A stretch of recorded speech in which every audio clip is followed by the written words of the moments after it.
Back again, working on Goose. So, we got some problems with the engine. It's like compression issues.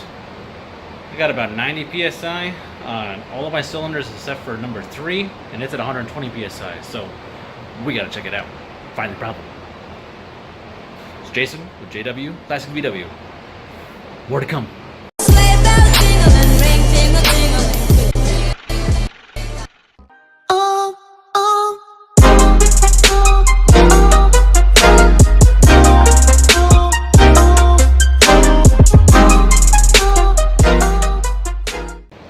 Okay, so what happened was number 2 was still having issues, so I had to go ahead and do some investigations.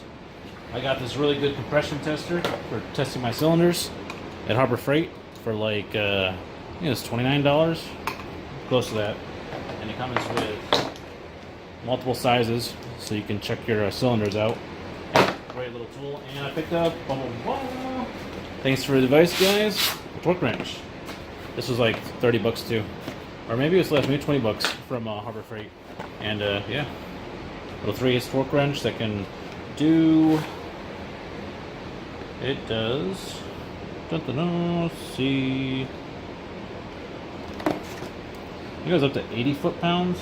Yeah, 5 to 80 foot-pounds, which is perfect for working on the engine. So, well, other than that glad nut on the back of the flywheel, that thing's 250 foot-pounds, but. You know what I mean? Alright, more to come, guys. Oh, yeah. And I got a new jack.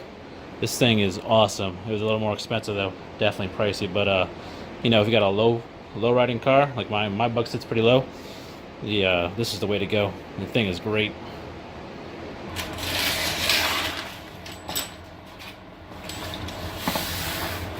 Alright, guys. So the first thing to know about doing a compression test is to make sure your engine's warm.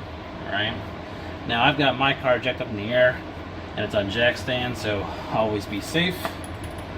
That new jack is awesome, it works great.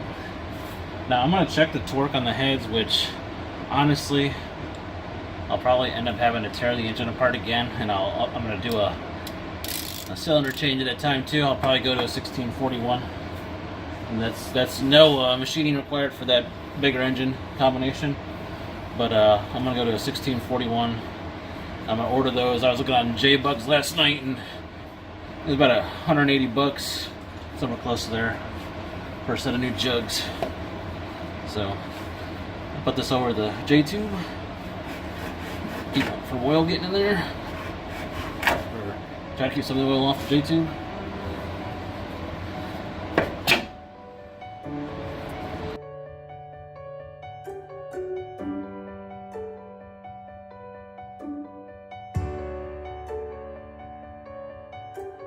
What I did, I want to check all of these for 25 foot-pounds first, because that's what they're supposed to be at. Stick wrench.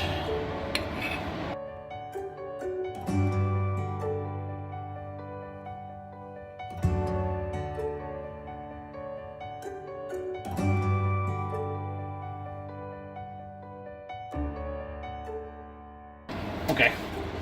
Now,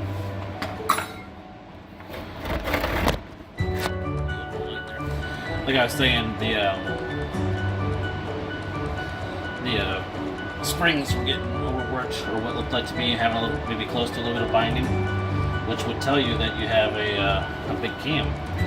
If you're trying to do a stock setup, your cam is probably a little bigger than it should be, which is a question as well. You know, I ordered a standard cam, but that doesn't mean they sent me a standard cam, and you know, I didn't check that. That's hot. I didn't check that whenever I was putting it together. I just, you know, assumed, which was a mistake. Should not have assumed. Always check your stuff, but I didn't do that. Oh well. Let's put the rocker arm back on.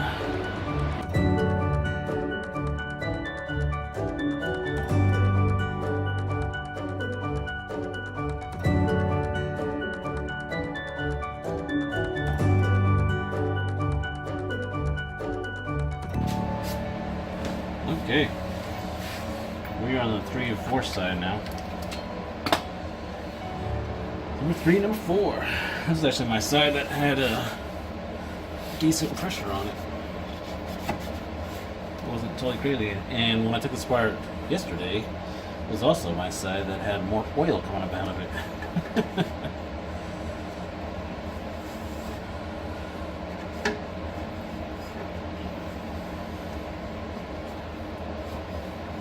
No reds. Da, da, da, da.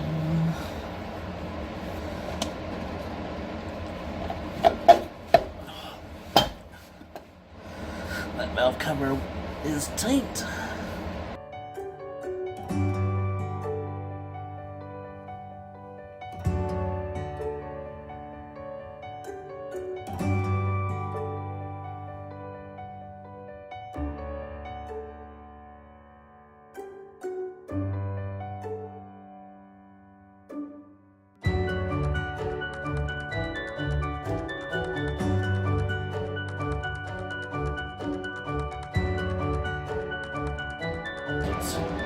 But yeah, when I was also doing my little check on everything else that could be wrong, why number 2 wasn't firing.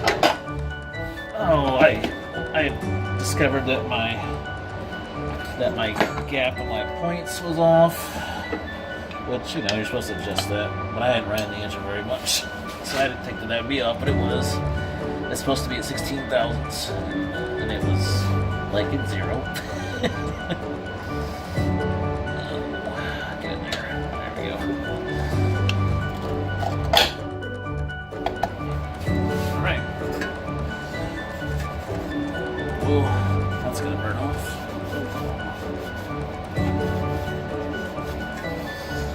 Alright, so let's check out some compression, guys. I'll see you in a second. Okay. So, what I'm hoping for here is that the pressure evens out on the cylinders, and this back number 3 that was at about 110, I see that I'm, you know, close to that on my other ones too. This one was at about like a 91, 95, 95, 110, which they should all be even, and they were not. So we're gonna go ahead and hook this up. As simple as just threading this in here.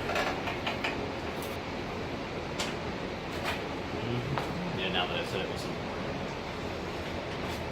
I'll give you guys a better view. So you're gonna work this in there, and then once you feel it catching the threads, that's when you start turning it. I'm gonna turn it right now. Hey, there it goes. All right.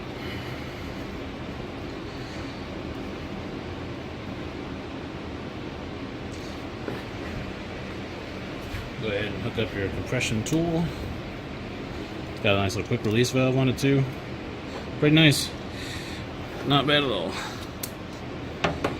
Now I'm going to set this to where you guys can take a look at it while I'm in there cranking her over.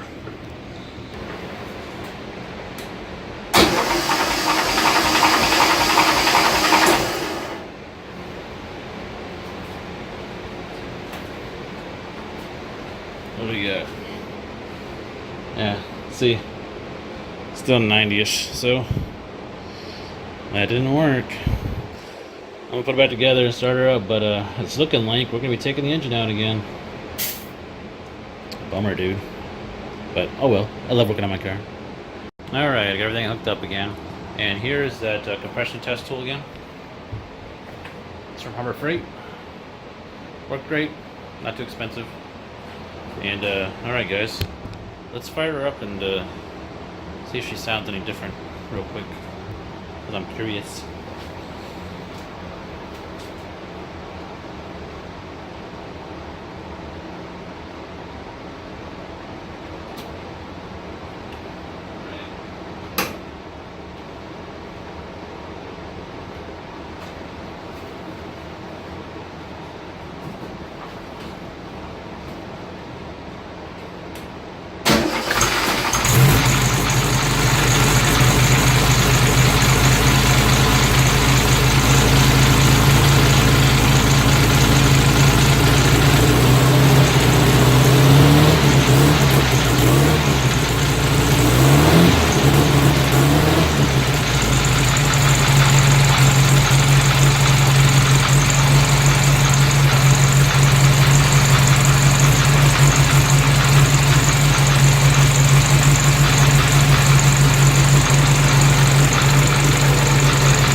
her back down on the ground.